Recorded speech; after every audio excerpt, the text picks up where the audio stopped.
I think when they introduced the character of Borak to me, um, I looked him up. I said, okay, I wonder if this is a real guy, and it was. There's reference to him in a lot of the history of the Roran, the Mongolian hordes and stuff, and the tribes. And I thought, well, how fantastic if you take it into a realistic approach, that a historical figure. So I took it in that landscape, and I thought, well, it'd be fantastic if I get it.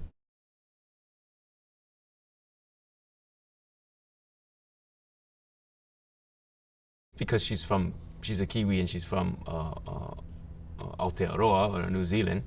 Um, she had a heavy influence from the Maori Warriors, and so I think she was thinking back to how she could bring that type of chi, or that type of mana, as we say in Pacific Islands, to the character. And I think she was really engaged, and she set me up with a kapahaka master who trains in Maori martial arts, and sent me to him for a weekend.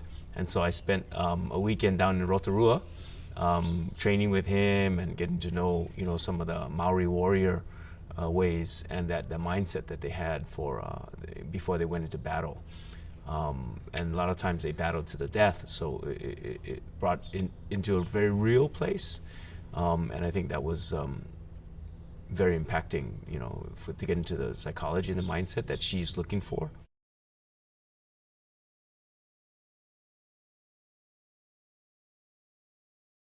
Borakan is a bit of a vigilante freedom fighter who is trying to regain his culture and his land back, and also avenge his father's death. So there's a lot of um, effort for him to get the tribal elders from the other tribes together so that they can unify.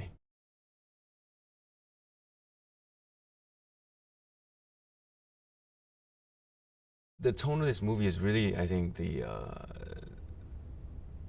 courage and the compassion that the Mulan character has, and that she makes a decision which sets her out on this adventure that could end up poorly or could end up heroically, and it depends.